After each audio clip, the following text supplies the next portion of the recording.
ઈસુની જય, ઈસુનો આભાર. Hallelujah, hallelujah. સ્તોત્ર સંહિતા 103 કડી 1 અને 2. હે મારા જીવ, ઈશ્વરનું સ્તવન કર. મારા અખિલ અંતર તેમના પવિત્ર નામને ધન્ય કહે. હે મારા જીવ, પ્રભુનું સ્તવન કર અને તેમના સર્વ ઉપકારક કાર્યો તો ભૂલી ન જા.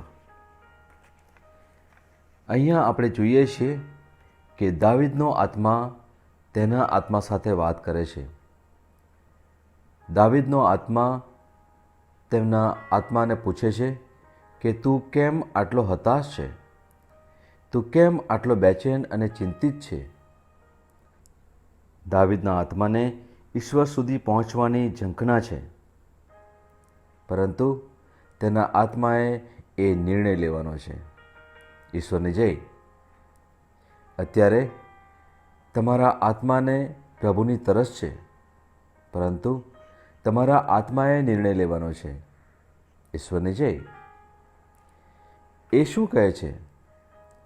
મારા આત્મા ઈશ્વરનો મહિમા કર અને તેના ઉપકાર કર્યો ભૂલી ન જા. કેમ?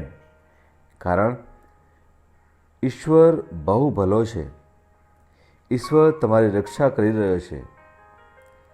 ઈશ્વર તમને પ્રેમ કરી રહ્યો છે, કારણ તે જ છે જેણે તમને ઉત્પન્ન કર્યા છે. હવે જો તમે તમારા આશીર્વાદને ગણો તો પ્રભુનો મહિમા અને વખાણ કરવાના ઘણા કારણો છે. કારણ જે પ્રકારનો આશીર્વાદ, જે પ્રકારની રક્ષા, જે પ્રકારની કૃપા ઈશ્વરે દાઉદ પર વરસાવી હતી, તે કહે છે, તારા જીવનકાળ દરમિયાન જે કંઈ અનુભવ તને થયો છે તે ભૂલતો નહીં. તારી આંખો આગળ જે કંઈ થઈ રહ્યું છે તેને આંખ આડા કાન ન કરીશ, પરંતુ તારા જીવનકાળ દરમિયાન પ્રભુએ તારા જીવનમાં કેટલું બધું કર્યું, એટલે તારે તેમનો મહિમા અને વખાણ કરવાના છે. 1 કોરિન્થ અધ્યાય 6 કડી 17. ઈશ્વરનો જય. હાલેલુયા. પણ જે પ્રભુ સાથે સંયોગ સાધે છે તે પ્રભુ સાથે એકાત્મા બની જાય છે. હવે મનુષ્યનો આત્મા ઈશ્વરને સીધા ઓળખે છે. મનુષ્યનો આત્મા ઈશ્વરનો સાક્ષાત્કાર પ્રાપ્ત કરે છે, પરંતુ પ્રશ્ન ત્યાં છે જ્યાં એ આત્મા 5 ઇન્દ્રિયો, બુદ્ધિ અને તમારા બધા તર્ક વિતર્ક, આ બધા સિદ્ધાંતો સાથે વ્યવહાર કરે છે, જેમ કે ધર્મશાસ્ત્ર અને બીજા ઘણા અન્ય સિદ્ધાંતો, અને આ ઈશ્વરની સાથે સીધી વાત કરવામાં બાધા બને છે. ઈશ્વરનો જય. આપણે આપણા મગજમાં ઘણી બધી બાબતો ભરી રાખી છે. દુનિયાનું જ્ઞાન ઈશ્વરની ભેટોથી વંચિત કરી દે છે. હવે દાવીદ 6 બાબતોને દર્શાવે છે જે વડે આપણો આત્મા સદંતર દિવસ અને રાત ઈશ્વરનો મહિમા કરી શકે. હાલેલુયા. એ કયા 6 લાભ છે? કડી 3 અને આગળ. એ તારા સગળા પાપ માફ કરે છે. તે તારા રોગો મટાડે છે. તે તારા જીવનને મૃત્યુના ગર્તમાંથી ઉગારે છે. તે તને પ્રેમ અને કરુણાથી નવાજે છે. તે તને જીવનભર ઉત્તમ વસ્તુઓથી તૃપ્ત કરે છે. તે તારી જુવાની ગરુડની જેમ તાજી કરે છે. એટલે આજની સવારે ઈશ્વર તમારી સાથે વાત કરવા માગે છે અને કહેવા માગે છે, જો તમે ઈશ્વરની વ્યવસ્થામાં પ્રવેશ કરવા માગતા હોય, કે તમે ઈશ્વર સાથે આત્મિક સંબંધ બાંધવા માગતા હોય, જેને માટે તમારો આત્મા ઝૂરે છે, કારણ તમારો નવજીવન પામેલ આત્મા ઈશ્વરના આત્માને પામવા ઝૂરે છે, તમારે આ નિર્ણય લેવો પડશે. હવે ખરેખર શું થાય છે કે આપણે દુનિયામાં જે કંઈ શીખ્યા અથવા કોઈ વ્યક્તિ એક ધર્મમાં બંધાઈ જાય તો તે સત્યમાં નથી પરંતુ લાગણીઓમાં છે. એટલે ધાર્મિક વ્યક્તિ જે પ્રભુની વાણીને આધારે નથી તે હંમેશા કોઈ લાગણીને આધારે જીવવા ચાહે છે. હવે જ્યારે વ્યક્તિ એવા પ્રકારની મનસ્થિતિમાં હોય તેને પ્રભુની વાણીના આધારે કોઈ નિર્ણય લેવામાં તકલીફ પડે છે. લાભ તો જુઓ, તમે તમારા જીવન દરમિયાન જે પણ બધું કર્યું હોય, ભગવાન તમને તમારા બધા પાપ માફ કરે છે. તે તમને આદિવ્યાધિ ઉપાધિઓથી દૂર કરે છે અને સાજાપણું આપે છે. તે માફીનો પ્રભુ છે. તે તમને ઘોર વિનાશના જીવનથી બચાવી લે છે. તમારા જીવનને નરકમાં જતા બચાવે છે. તે તમારો ઉદ્ધારક છે. તેણે આપણા માટે ક્રૂસ પર બધું ચૂકવી દીધું છે. તે તમને દયા અને કરુણાથી નવાજે છે.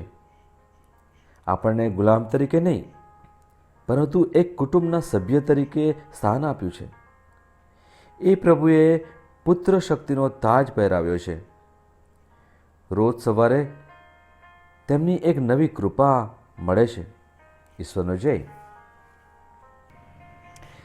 એ તમારા મોંને સારી વસ્તુથી સંતુષ્ટ કરે છે અને તમે તમારું મોં ખોલીને કહો છો કે તે તમારી સાથે કેટલો ભલો છે.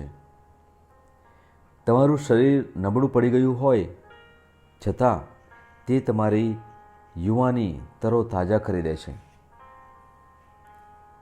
તમારું મગજ બેર મારી ગયું હોય, નાણાકીય તંગીમાંથી પસાર થઈ રહ્યા હોય, જે કંઈ પડી ભાગ્યું હોય, તે એક ગરુડની જેમ તમને અને તમારી દરેક બાબતને નવલી કરી દે છે.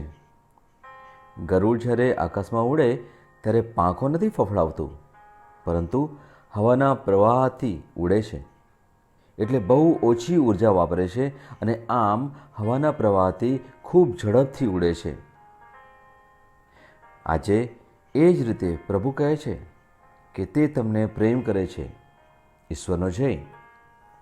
એટલે શું આપણે આપણા આત્મા સાથે વાત કરી શકીએ કે પ્રભુએ આટલા બધા લાભ આપણા માટે ઘડ્યા છે અને તે તેમાં કાર્યરત છે? એટલે હું કોઈ પરિસ્થિતિને નહીં જોઉં, હું કોઈ બીક કે ડરથી દોરાઈશ નહીં, પરંતુ હું પ્રભુના આત્માથી દોરાઈશ, કારણ તે મને વારંવાર યાદ કરાવે છે કે આ લાભ દરેક પ્રભુના બાળકને આપવામાં આવ્યા છે. સ્વર્ગીય પિતા, હું તમારો આભાર માનું છું. હું તમારો મહિમા કરું છું. આ સવારે અમે દ્રઢ નિર્ણય લઈએ છીએ કે અમે તમારા છીએ. પ્રભુ, મહેરબાની કરીને અમને માફ કરો કે અમે ભૂલી ગયા હતા કે તમે અમારા માટે કેટલું બધું કર્યું અને અમે અવિશ્વાસ કર્યો, અમે શંકા કરી, અમે તમારાથી દૂર ચાલ્યા ગયા. પરંતુ આ સવારે ઓ પિતા, તમારી કૃપા અને માફી મેળવવા અમે તમારી પાસે પાછા આવીએ છીએ. પિતા, તમારો આભાર કે તમે ઈસુના નામમાં અમને અમારા બધા પાપથી મુક્ત કર્યા છે.